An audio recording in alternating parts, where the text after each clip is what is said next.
You've prayed the same words so many times they've worn smooth. And somewhere in the middle of that familiar language, a question rises up you've never said out loud. Is any of this actually reaching him? Or am I just talking to myself in a room where no one answers back?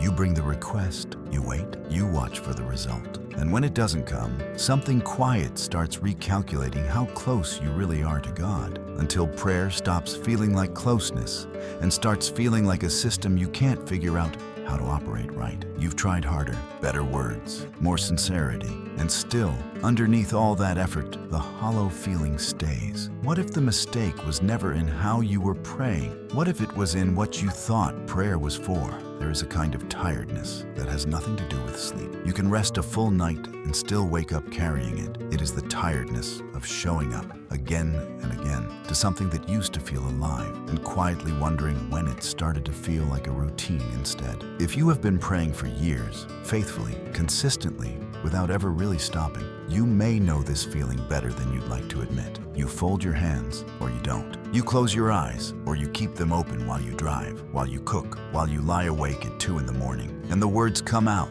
familiar and worn smooth from repetition, like a path walked so many times, the grass no longer grows there. You ask for the same things you asked for last week. You thank God for the same things you always thank Him for. And somewhere in the middle of all that familiar language, a quiet question rises up that you've never said out loud. Maybe because saying it feels like admitting failure. Is any of this actually reaching Him? Or am I just talking to myself in a room where no one answers back? This is not the confession of someone with weak faith. Let's be honest about that from the very beginning, because the shame that follows this thought is often heavier than the thought itself. You have not failed. You have not lost your faith. What you are feeling is something far more common than the silence around it would suggest. A slow, creeping distance between you and God that grew not because you stopped believing, but because somewhere along the way, without ever deciding to, you started measuring your relationship with Him by something it was never meant to be measured by. Think about what your prayer life actually looks like most days. You bring a request, you wait,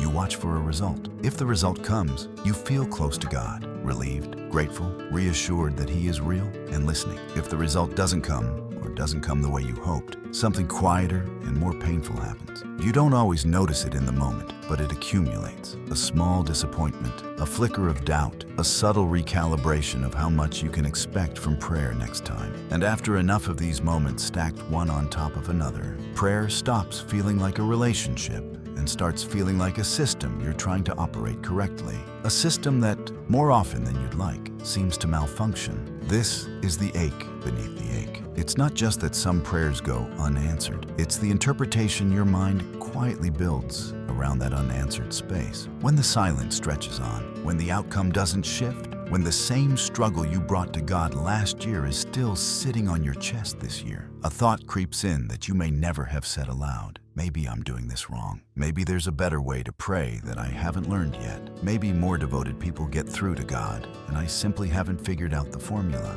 And so you try harder. You add more words. You try to sound more sincere, more worthy, more spiritually fluent. You research how other people pray. You wonder if it's about faith or timing, or sin, or simply not asking with enough conviction. And still, underneath all that effort, the hollow feeling remains, because effort was never actually the missing piece. Here is what makes this so quietly painful. You are not lazy in your faith. You are not distant because you don't care. If anything, the opposite is true. You care so much that you have kept showing up day after day, year after year, even while carrying this unspoken fear that maybe your prayers are just words dissolving into an empty room. That kind of perseverance in the middle of doubt is not something to be ashamed of. It is evidence that something in you still believes God is real, even when your feelings insist otherwise. But perseverance alone cannot heal a wound that was never really about effort. If the framework underneath your prayer life is off, no amount of trying harder within that same framework will bring the peace you're looking for. So let's sit with the real question, the one this video is going to walk through slowly, without rushing past the discomfort of it. What if the way you've been taught to pray, even with good intentions, even by people who loved you, has quietly trained you to relate to God more like a source of results than a person to be near? What if the hollow feeling isn't a sign that you're failing at prayer, but a sign that prayer as you've come to practice it, was never designed to carry the weight you've been placing on it. Because if prayer is fundamentally about getting something, an answer, a breakthrough, a sign, a resolution, then every silence becomes evidence against you, and every delay becomes proof that something is broken between you and God. But if prayer was never meant to work that way in the first place, then the ache you feel isn't the ache of a broken relationship. It's the ache of a relationship being lived out through the wrong lens. This is not a small distinction. It touches everything. How you feel when you wake up and your circumstances haven't changed. How you feel when you close your eyes at night and the same unanswered request is still sitting there. How you feel about your own worth in God's eyes when your prayers seem to go nowhere. If prayer is a performance to be measured, then you will always be auditioning for a response that may or may not come. But if prayer is something else entirely, something you haven't been given full language for yet, then everything about how you've been carrying this weight might need to be gently, patiently re-examined. You don't need to have this figured out yet. You don't need to already understand what the alternative looks like. All that's being asked of you right now is a willingness to consider that the hollowness you feel is not a verdict on your faith, but an invitation to look closer at what prayer was actually meant to be. Something has been misunderstood, not by you alone, but by a whole way of approaching God that many of us inherited without ever questioning it. And once you begin to see it clearly, the quiet guilt you've been carrying may finally have somewhere to go. Let's name the thing directly, because it's easier to release something once it has a clear shape. Somewhere along the way, without ever consciously deciding it, prayer became a transaction in your mind. You ask,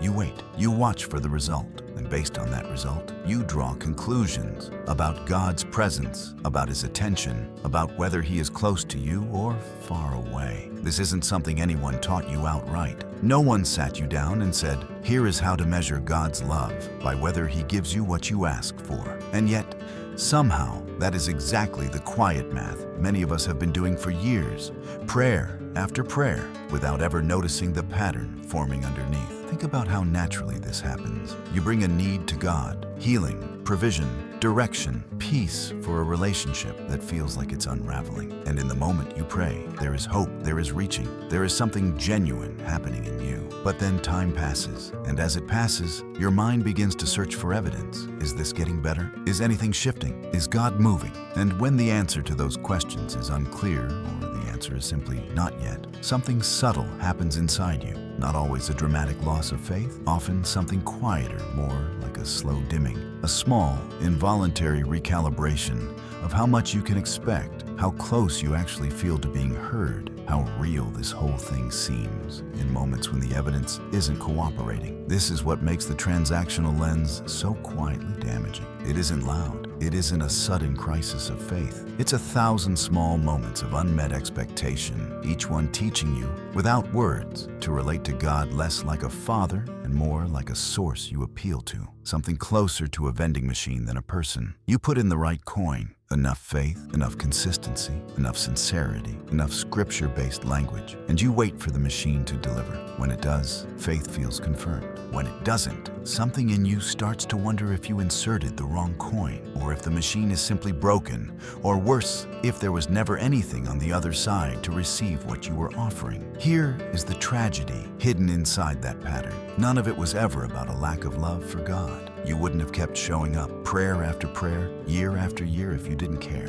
This isn't apathy. This is devotion, operating inside a framework that was never sturdy enough to hold it. And because the framework itself was flawed, every unanswered prayer became something heavier than it needed to be. Not simply a delay, but evidence. Not simply a mystery, but a verdict. And slowly, prayer stopped being the place you ran to for closeness and became the place you approached with quiet anxiety, bracing yourself for another possible disappointment. This is worth sitting with for a moment because it reframes something important. The distance you've been feeling from God was never really about God pulling away. It was about a posture, a way of approaching Him that was built around outcomes rather than relationship. And a posture, unlike a person, can be examined and changed. This is not a hopeless situation where God has grown distant and unreachable. It is a fixable misunderstanding about what closeness with Him was ever supposed to look like. So here is the open question worth carrying forward, because it is the question this entire video is built to gently answer. If prayer isn't primarily about asking correctly and receiving results, what is it actually for? If the transactional model, ask, wait, measure, was never the real design, then what were we actually invited into when we were first taught to pray? There's a small but important shift worth noticing right now, even before we get to the fuller answer. The distance you feel is not a proximity problem. It is not that God has moved further away or that He is somehow harder to reach than He used to be. It is a posture problem, a way of standing before Him that positions your relationship around output rather than presence. And once you start to see it that way, something loosens. Because a proximity problem feels hopeless, like no matter how hard you try, God remains just out of reach. But a posture problem is something you can begin to gently, patiently adjust, one honest moment at a time. This doesn't mean the ache disappears instantly. It doesn't mean every unanswered prayer suddenly stops hurting, or that the questions you've been carrying for years dissolve the moment you understand this concept intellectually. Real transformation moves slower than that, and it should, because what's being reshaped here isn't just a technique. It's a years-long habit of relating to God through a specific lens, but naming the lens is the first real step toward loosening its grip. You are not broken. Your prayers were never wasted. What needs adjusting is not your sincerity, but the framework your sincerity has been operating inside. And this is where the deeper truth begins to open up. A truth that doesn't ask you to try harder, pray longer, or find better words. It asks you to consider something almost disarmingly simple, that prayer was never designed to be correspondence with a God waiting to grade your requests, but communion with a Father who has been waiting all along simply to be near you. There is a word that changes everything once you actually let it settle in your mind. Communion. Not correspondence, not a request system, not an appeal process. Communion. It's a quieter word than most of us are used to using when we talk about prayer. And maybe that's part of why it gets overlooked. We live in a world built on transactions, on inputs and outputs, on effort and measurable results. So it makes sense that even something as sacred as prayer would quietly get pulled into that same framework without anyone intending it. But when you go back to what prayer was actually meant to be, the picture that emerges is far less like sending a request up a chain of command, and far more like a child climbing into a parent's lap, not because they need something in that exact moment, but because that is simply where they want to be. This is the shift worth sitting with slowly. Prayer was never designed as a formula to unlock outcomes. It was designed as surrender, a posture of closeness where you bring yourself, not just your requests, into the presence of God. Notice the difference in weight between those two things. A request is something you hand over and then wait to see processed. Surrender is something you offer with open hands without needing to control what happens next. One keeps you anxiously watching for results. The other allows you to simply rest in being near. This doesn't mean your requests don't matter. It doesn't mean you should stop bringing your needs, your fears, your hopes into your conversations with God. That's not what surrender means here. What it means is that the requests were never supposed to be the entire point. They were supposed to be part of an ongoing relationship, not the scoreboard by which that relationship gets evaluated. Think about the difference between a friendship that only exists because you need something from the other person and a friendship where you show up simply because you want to be near them. Requests or no requests, good news or hard news, one of those relationships collapses the moment the usefulness disappears. The other one deepens, precisely because it was never built on usefulness in the first place. God has been inviting you into the second kind all along, not into usefulness, but into nearness. Here's where the reframing gets specific. God is not grading your prayers on their output. He is not measuring your sincerity by whether the outcome matches what you hoped for.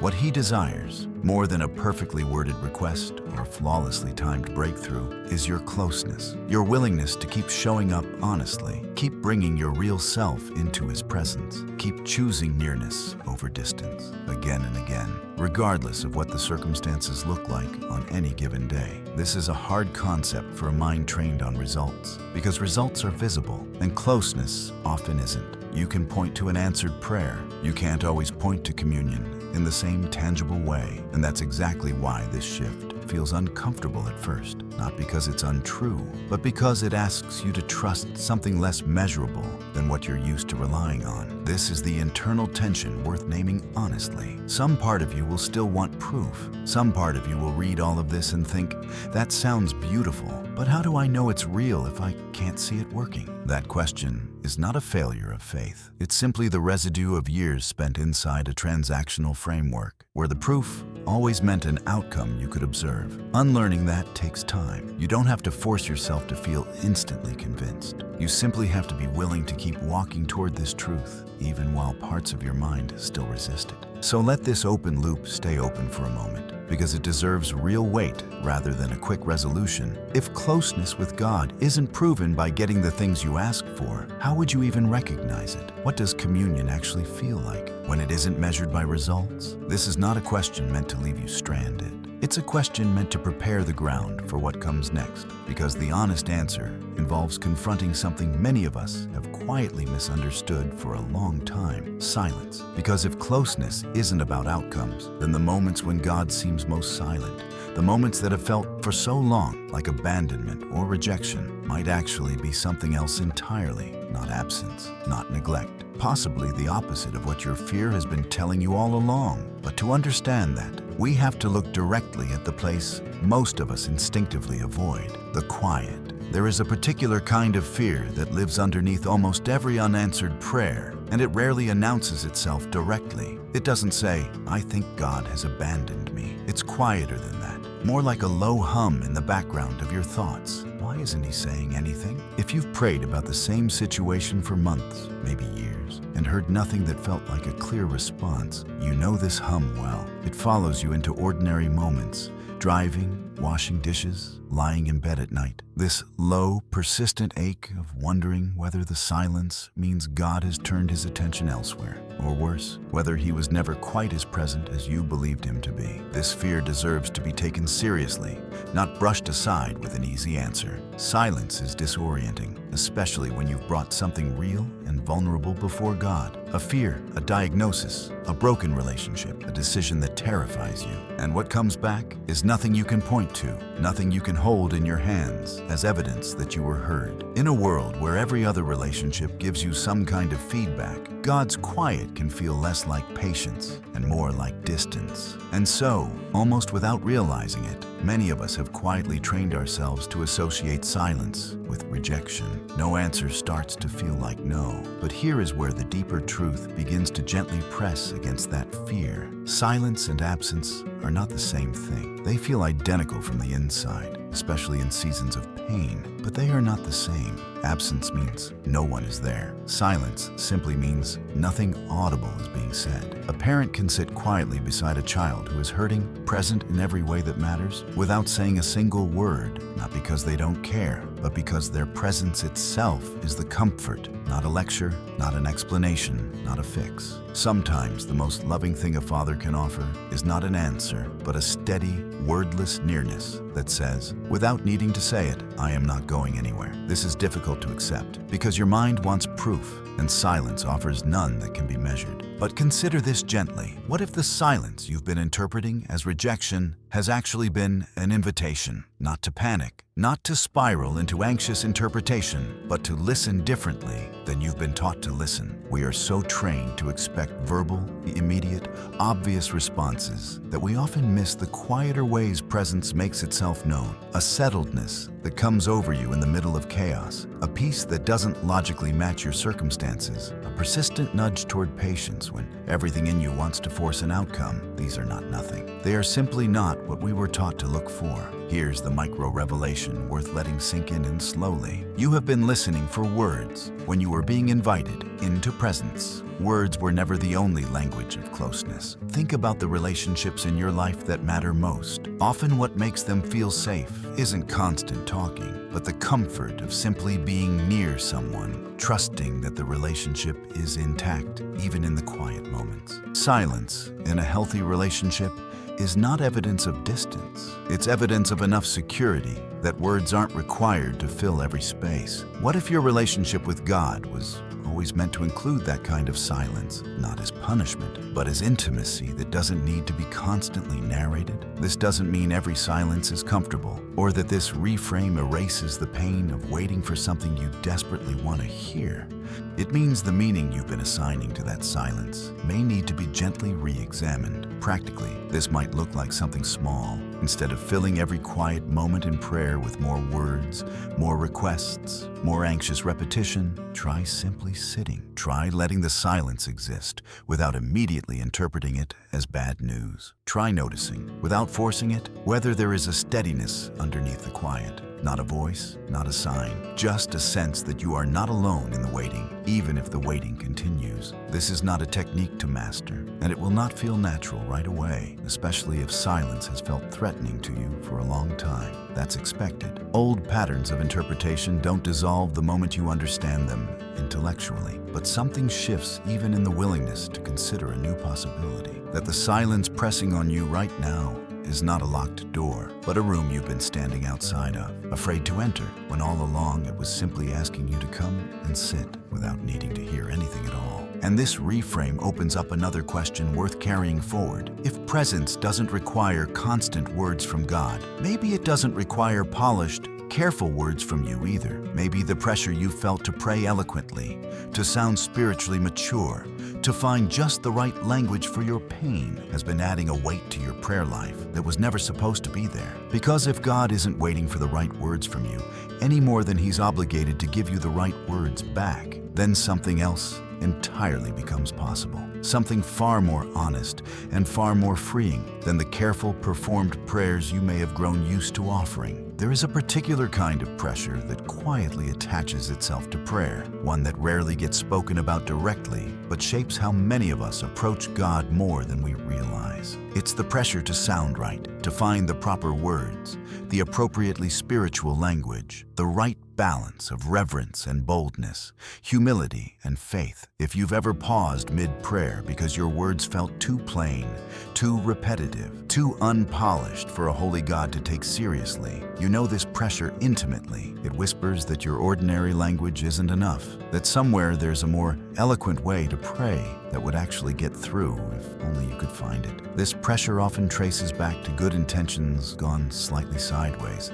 Maybe you've heard others pray beautifully, with flowing language and confident phrasing, and something in you quietly concluded that this is what real faith sounds like. Maybe you've read prayers in books, prayers that felt poetic and profound, and your own words, tired, repetitive, sometimes barely coherent in the middle of a hard season, felt embarrassingly small in comparison. And so, without meaning to, you may have started performing prayer rather than simply praying, choosing words carefully, trying to sound sincere in a way that felt convincing, even to yourself, softening your real feelings into more acceptable, more spiritual language, because raw honesty felt too rough for a conversation with God. Here is the truth that gently dismantles that pressure. God has never been waiting for eloquence. He has never been grading the sophistication of your sentences or measuring your worthiness by how well you can articulate your pain in properly reverent language. If prayer is truly communion rather than performance, and we've already begun to see that it is, then the value of your words was never in their polish. It was in their honesty. A raw, stumbling, barely formed prayer that says, "I don't understand what you're doing and I'm scared," carries more relational weight than a beautifully composed prayer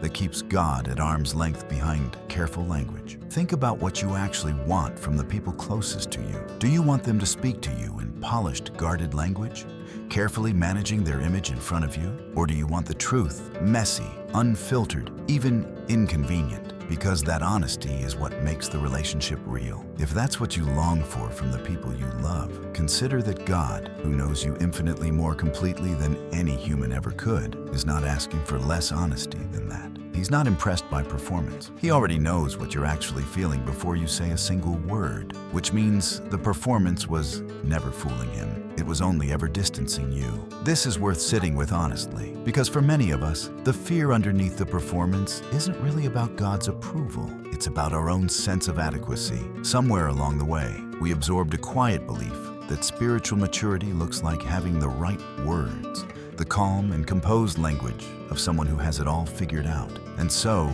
bringing our real mess to God, the anger, The confusion, the exhaustion, the doubt can feel like admitting failure, like proof that we haven't grown as much as we should have by now. But this belief has it backwards. Vulnerability before God has never been a sign of spiritual immaturity. It's the very doorway into the kind of closeness we've been aching for this entire time. Practically, this might mean letting your prayers become simpler, not more elaborate. It might mean saying exactly what's true, even if it sounds nothing like the prayers you've heard modeled by others. Something as plain as, "I'm tired. I don't know if you're hearing me. I'm scared about what happens next," is not a lesser prayer. It may, in fact, be a truer one, because it's not trying to manage how it sounds. It's simply being honest in the presence of the one who already knows. This shift asks something vulnerable of you, and it's worth acknowledging that vulnerability doesn't feel safe right away. Bringing your unfiltered self to God, without the protective layer of careful language, can feel exposed in a way that performance never did. Performance, after all, offers a kind of control. You get to manage how you present yourself, even to God. Letting that go means trusting that closeness matters more than composure, that God's love for you was never contingent on how well you could articulate your faith in difficult moments. And this raises the next question worth carrying forward. Because if honesty matters more than performance, and presence matters more than results, then what happens to all the waiting you've endured up until now? If prayer was never meant to be graded, and God was never keeping score based on outcomes, then what was actually happening during all those long seasons where nothing seemed to change, where the same requests sat unanswered month after month, where the silence stretched on and the delay felt like it might never end? Because if waiting isn't punishment, and it isn't proof that you were doing something wrong, then it has to be something else, something quieter and maybe more purposeful than it ever appeared to be from the inside. There is a specific kind of exhaustion that comes from waiting on something you cannot control, cannot rush, and cannot fully understand. You've likely felt it, the slow erosion of hope that happens not in one dramatic moment, but in the accumulation of ordinary days where nothing seems to move. You prayed, you believed, and then time simply kept passing, indifferent to your hope, indifferent to your pleading, indifferent it can feel to you. If you go back to the very beginning of this video, you'll remember the anxious repetition we named early on, the same requests, worn smooth from overuse, offered again and again into what felt like an empty room. That repetition wasn't really about stubbornness or lack of faith. It was about waiting, and about how unbearable waiting becomes when you believe the delay itself is evidence that something has gone wrong. But consider now everything you've walked through since that opening ache. You've seen that the transactional lens, ask, wait, measure, was never the true design for your relationship with God. You've seen that closeness was always meant to be communion, not correspondence, something rooted in presence rather than proof. You've seen that silence, so often mistaken for absence, might actually be an invitation into a deeper kind of nearness than words alone could offer. And you've seen that the honest, unpolished prayers you were once ashamed of are, in fact, closer to what God has always wanted from you than the careful performed language you thought you needed. With all of that groundwork laid, the waiting itself is ready to be seen differently too. Here is the shift. Waiting was never proof of rejection. It has always had the potential to be formation, something happening beneath the surface, in you, even when nothing visible was happening around you. Think about what actually grows in seasons of delay, even when you can't see it in the moment. Trust that isn't tested by ease has no chance to become real. Character that isn't shaped by uncertainty stays theoretical. A relationship with God that only exists in seasons of immediate answers never has the opportunity to become the kind of steady, unshakable trust that can hold you through genuine hardship. The very delay you've resented may have been doing something in you that a quick answer never could have done. This doesn't mean every waiting season has an obvious lesson attached to it, and it doesn't mean you should force some tidy explanation onto pain that still feels unresolved. Some delays remain mysterious, and pretending otherwise would be dishonest. But formation doesn't require full understanding in order to be real. A seed doesn't need to understand the process of growth in order to become a tree. Much of what God does in waiting seasons happens beneath a level of awareness you can access in the moment, which is exactly why waiting so often feels like nothing is happening. even when something significant is quietly taking shape. Here is where the deeper mental shift finally comes into full view, the one this entire journey has been building toward. For as long as you can remember, you've been measuring God's nearness by whether your requests were answered. Answered prayer felt like proof of closeness. Unanswered prayer felt like proof of distance. But that measurement was never accurate, because it was built on the transactional framework we named at the very beginning. The idea that prayer is a system to be operated correctly rather than a relationship to be lived honestly. Once you release that framework, the entire meaning of waiting changes. Waiting is no longer evidence that God has withdrawn. It becomes evidence that something is still being formed, still being shaped, still unfolding in a timeline you cannot see the full architecture of. This means the anxious repetition from earlier, the same prayers offered again and again, laced with quiet fear, can finally soften into something else. Not because the outward circumstances have necessarily changed, but because the inward posture has. Instead of striving to control an outcome through the intensity or frequency of your prayers, you can begin resting in the character of the one who holds the outcome, regardless of when or how it comes. This is not passivity. It's not giving up on hope or ceasing to bring your requests before God. It's releasing the exhausting grip of believing that the outcome depends on your performance, your wording, your intensity, or your ability to somehow prove your faith is strong enough to earn a response. Trusting the one who holds you does not mean the waiting stops. It means the waiting no longer has to be carried with the same fear it once was. You can bring your requests honestly, as we've already discussed, without needing to control what happens next. You can sit in silence without interpreting it as rejection. You can let go of the belief that delay means failure and instead hold the quiet possibility that something good, something real is happening in you, even now, in this very season you're in. This is the turning point the rest of your prayer life can be built on. Prayer was never about controlling outcomes. It was always about trusting the one who holds them. And once that truth settles, not as an idea you agree with intellectually, but as a posture you begin to actually live inside, everything about how you approach God starts to change. The anxiety that once colored your prayers begins to loosen. The guilt over praying wrong begins to dissolve. What remains underneath all of it is something far simpler and far more sustainable than performance ever was. A real relationship, honestly lived, one honest moment at a time. Let's return gently to where this all began. You started this video carrying a quiet ache, years of faithful prayer that somehow still felt hollow, a nagging fear that maybe you were doing it wrong. And beneath that, the harder question you rarely said out loud: is God even listening, or am I just talking to myself? That question deserves a real answer now, after everything you've walked through, because you've earned the clarity to receive it. And here it is, as plainly as it can be said. Prayer was never about getting God's attention. It was about giving Him yours. Sit with that for a moment, because it reorders everything you thought you understood about what's been happening in your prayer life all this time. You were never failing to reach Him. He was never distracted, never withholding His attention as some kind of test you kept failing to pass. The distance you felt wasn't the distance of a God who had moved away. It was the distance created by a framework that had you constantly reaching for His attention instead of resting in the fact that you already had it. You had it in the plain, tired words you whispered at 2 in the morning. You had it in the requests you repeated so many times you grew embarrassed by them. You had it even in the silence, when nothing seemed to be happening and no answer seemed to be coming. His attention was never the thing in question. Yours was. This is what changes when the transactional lens finally loosens its grip. You stop showing up to prayer as if you're trying to earn or unlock something, and you start showing up simply to be present with the one who has already been fully present with you the entire time. That's the shift from fear to trust.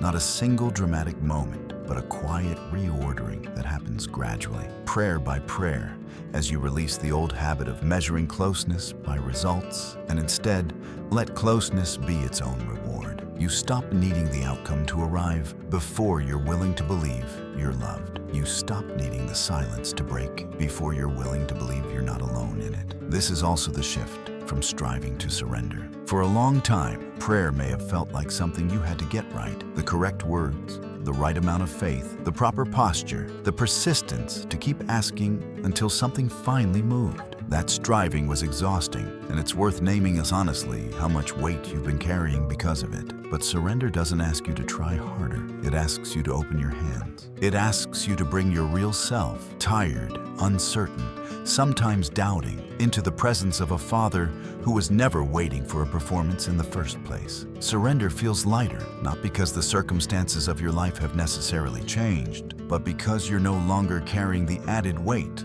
of believing the outcome depends entirely on you. And this is the shift from confusion to clarity, the one that ties everything else together. The confusion was never really about whether God was listening. It was about what listening was supposed to look like. You were searching for proof in the wrong places, in answered requests, in audible responses, in outcomes that matched your timeline. And all along, the proof was quieter than that, steadier than that, less dramatic and far more constant. It was in the fact that you were invited to come back again and again, not because you had finally said the right thing, but simply because relationship was the whole point from the very beginning. Here is what this means for you now, practically, as you move forward from this moment. Your prayers can become simpler. You don't need to search for better words or more spiritual language. Plain, honest sentences are enough, because they always were. Your silence can become less frightening. When God doesn't respond the way you expect, you no longer have to interpret that as rejection. You can let it be an invitation into a nearness that doesn't require constant words to be real. Your waiting can become